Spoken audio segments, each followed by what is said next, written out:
If you enjoyed this video, remember to leave a like and subscribe to the channel. With that being said, welcome back to another video. My name is Matthew, and today we're taking a look at another Godzilla Kong the New Empire figure. This time we're taking a look at the Playmates Toys Giant Kong with Beast Club. Yes, this is the second of the series that I'm currently collecting as far as like the Giants go. Because I have this and the Godzilla, but I'm also trying to get the Scar King, the Shimo, and the newly released Mothra. Keeping my distribution where I am is a bit iffy, so I may not get everything right away. I mean, I just got this thing like 2 days ago, and the figure released like back in January, I think? So yeah, I'm quite a bit behind, but whatever. Better late than never. But with that being said, I'm quite hyped for this because I've been playing around with it, and I honestly have to say I'm kind of enjoying it a little more in some aspects than the Godzilla. Am I saying that this is a better figure? Maybe, maybe not. So let's go ahead and take a look at the figure. Taking a look at the sculpt and paint, the base figure on its own is going to be kind of similar to the Godzilla Evolved Giant, where it's going to be pretty much a upscaled version of the 6-inch figure with some minor retweaks and retooling.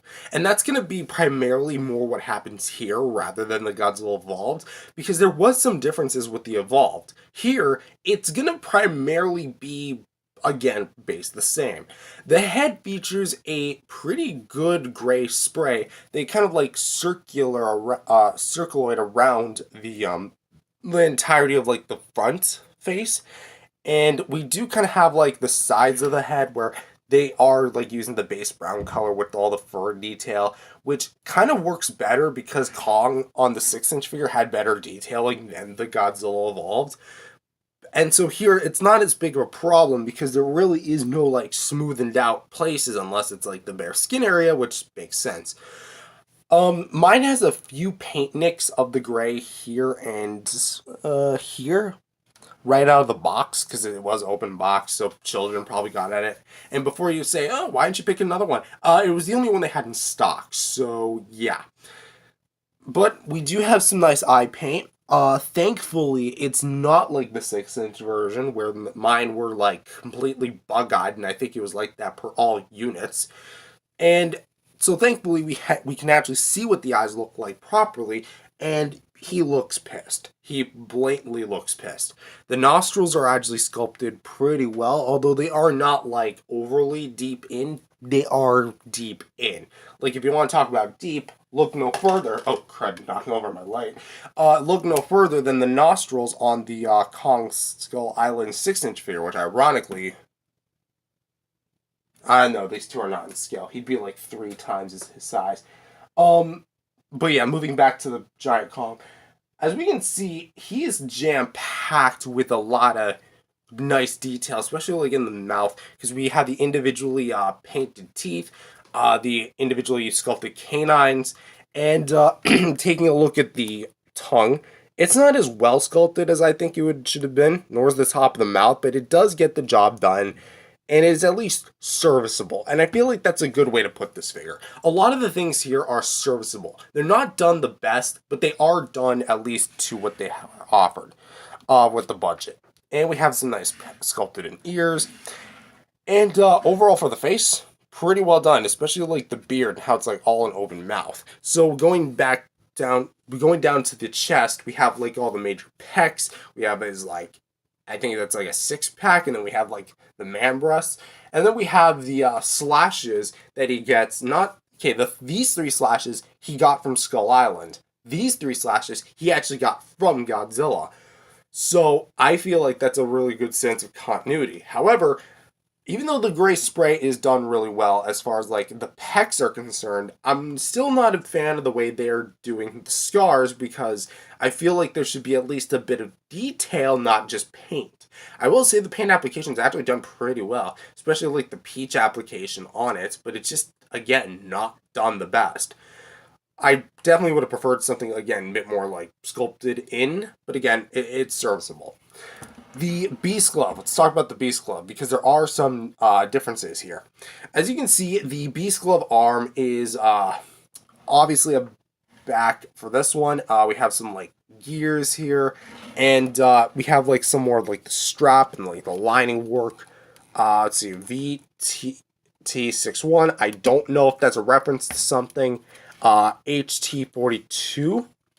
And then we have like the segmenting here on the glove itself with some painted in straps, which I don't believe, yeah, the original one did not have them painted, and the inside gear was also not painted. This guy back here.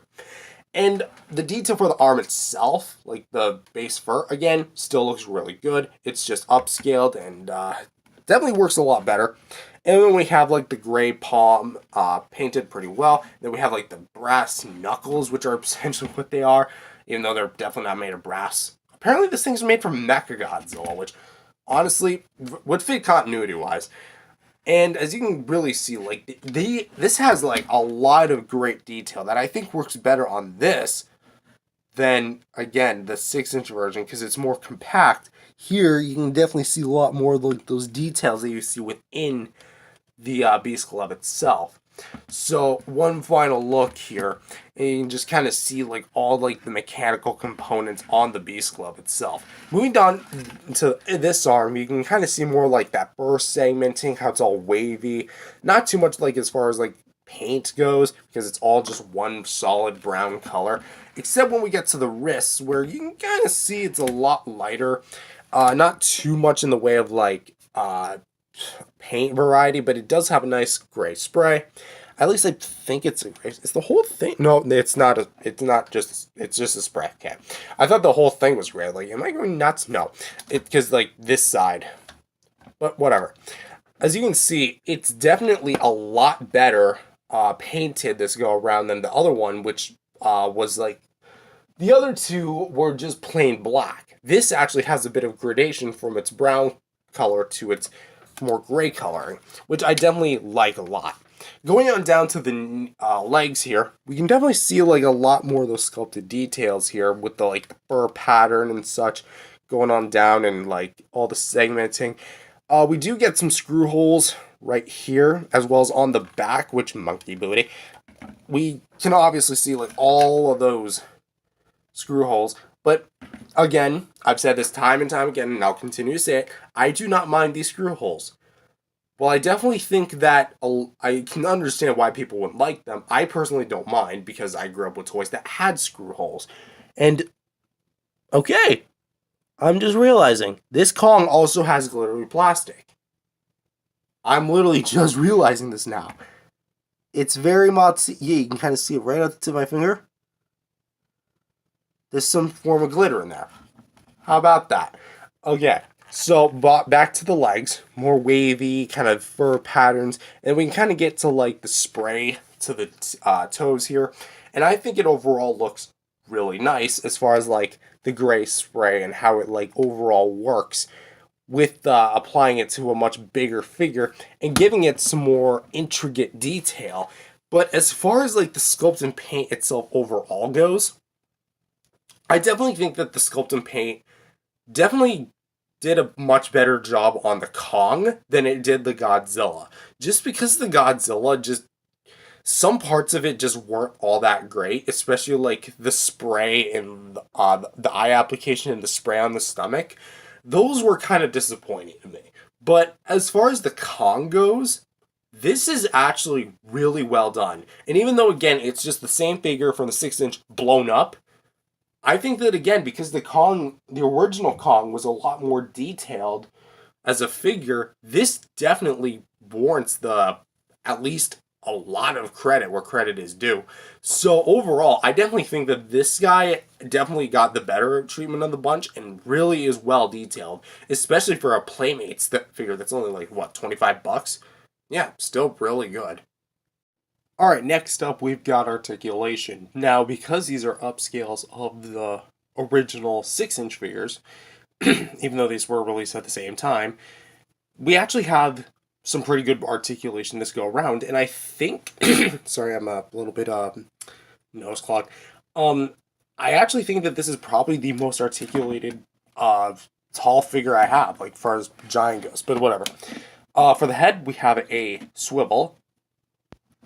No, we don't. We have a ball joint. Yes, let's move the camera up. There we go. we actually have a ball joint movement. Yeah, this is the first time that we're actually getting a ball joint like head joint on a Kong figure in the entirety of the Giants, which is actually pretty cool. Which we're not getting like a whole ton of range, but we can go up about that far, down about that far, to his right, not our right, but his right, about that far, and to his left, not our left, about that far. So minimal range, but we can still get a pretty good head swivel. Can go all the way around. Let's move the camera down. Shoulders. Let's talk about this arm. This arm is on a swivel hinge, so we can go roughly about this far up and this far down, and we can go back and forth, rotate all the way around. Elbows, we can also straighten up about that far, bend in about that far, and can rotate all the way around. And for the wrist, we can swivel, which is good to see. The swivel making a return, although it is kind of stiff because of the way it is cut. The Beast Glove arm has a swivel hinge, so we can go up about that far, a little less, and we can go down, and we can also go all the way around, so fairly nice movement there. But for the Beast Glove arm itself, we actually have a hinge here, which can straighten up about that far, and bend in about that far. That is it. There's no swivel here, because everything in here is locked, so you cannot swivel it. And even though there is a seam line here, it's actually curved up here where the Beast Glove ridges are, and you can't rotate it because it's all locked in. So essentially, that's kind of where the articulation stops for the arm. For the waist, there's nothing, but for the hips, you can kick forward about that far. Let's actually go to like side profile so you can get a better idea. So backwards about that far, and can swivel, so you can actually kind of take the leg joint and kind of go to the side and kind of make Kong do the splits if you really want to. Although do keep in mind the interiors do have screw holes. Kind of getting Kong's leg back into position. The knees can straighten up about that far and can bend in about that far, and it's like that on the other side too. So overall for articulation, he's definitely not the most posable Kong I own, but is definitely at least a great big articulated Kong as far as the articulation is concerned, because he carries everything from the 6-inch and blows it up here, and even gives you like an added ball joint here, which I think is a really nice addition. Now, for a general comparison, here he is with the 6-inch Beast Glove Kong, and again, like I said, they're essentially, from this angle, it almost looks like I have the same figure, even though size-wise, there's an obvious shift in differences, well, as far as like similarities. Something I find interesting that I'm now just noticing is that this guy has the scarring, but this guy doesn't. Unless I'm just being a total idiot. But look at here. We have some slashes here on the Playmates 6-inch figure. And we even have some slashes back here, which is like this big, nasty gash. I'm going to try and focus that better. There you go. You can kind of see that better here. But on the Giant, we don't have the gashes. They're all just sealed up with fur. Very interesting, I have to say. But other than that, they're basically the same, except one also comes with the Peeve, which I think size-wise, oddly enough, it actually matches him better than him, even though it comes with the small Kong. And as if you're wondering, depending on how you fiddle with it, because I am confident that it can, put some sticky tack in there and he'll be able to hold the heave. And for just some quick size comparisons, here he is next to some other King Kong action figures that I have, with the NECA King Kong original and the Mezco King Kong of Skull Island. Which, it's kind of funny that even though he's the largest, he's actually lighter than the Mezco Kong is. I don't know what this thing is made of, probably some form of like PVC. but he's heavier than he is. And the NECA, it's it's it's light. It's actually kind of light. Not too heavy, but also not too light. And here he is next to some other Playmates Godzilla vs. Kong items with Godzilla vs. Kong, Kong with Battle Axe, and Fighter Jet Kongs. And here he is next to the other giant Kongs that I own from also Playmates, the giant 2017 King Kong original version, and the Godzilla vs. Kong Giant Kong from, well, Godzilla vs. Kong. And I have to say, this guy is the best one by far. I like having a giant Kong from 2017, and I like having a giant Kong from 2021, but quality-wise, he severely beats out these two any day of the week. Better detailing, better paint apps, better articulation, maybe not so much a better price because he is a tad bit more pricier than the other ones, but as far as like the sheer quality of the figure goes, it's an absolute slam dunk. And for the final size comparison, here he is next to the giant Godzilla Evolved that I also just reviewed. And honestly, these two are so good together. And while I do have the two figures up on the table here, I want to just say that now that I've properly reviewed both figures, I'm going to have to actually say that my personal favorite between the two,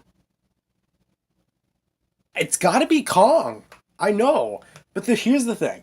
I love Godzilla. I love the detail, well, what detail is there. And I love everything about him, but it's just the articulation's just better on Kong. He has a better paint job than Godzilla does. And overall, he's just a better executed figure. I feel like if they tightened up the paint job on him a little bit better and maybe gave him a bit more detail, then yeah, he'd be honestly the superior figure by far. Of course, I might play with this one a bit more because it's Godzilla and I like Godzilla more than Kong, but quality-wise, he's better than Godzilla. And one last comparison, Toys' Kong keychain, metal figs keychain. So, with that being said, what do I think overall about this guy? He's actually really freaking good. I like this figure a lot. While I definitely think the quality of the plastic, again, it leaves a little bit to be desired. I wish it came with a more solid build as opposed to a much more cheap plastic build. I understand it's for kids and, you know, they're going to have a field day with this thing. Buying both Godzilla and Kong, you're going to be like in for a real treat. If you really want to give them a real good treat, then get them all of them. Shimo, Scar King, and Mothra, because Mothra just came out. But leaving it to just this guy, on his own, he's really well done. The detail is amazing, especially for a $25 Playmates toy.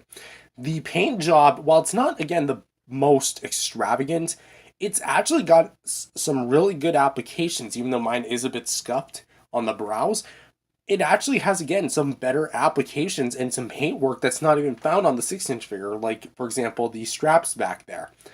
And furthermore, I would honestly go ahead and say that with the articulation, this is probably, again, maybe the best of the whole line. I can't really say it is the best because I don't have the rest, but for what this is, it's certainly definitely one of the best Playmates figures by far. Because not only is the articulation just better overall than the other ones, I just honestly say that it's quite possibly, again, one of the best, if not the best Kong figure that Playmates has ever produced. But with that being said, thank you guys for watching. If you guys liked it, definitely subscribe to the channel, leave a like, and see you guys next time. Peace out, everyone.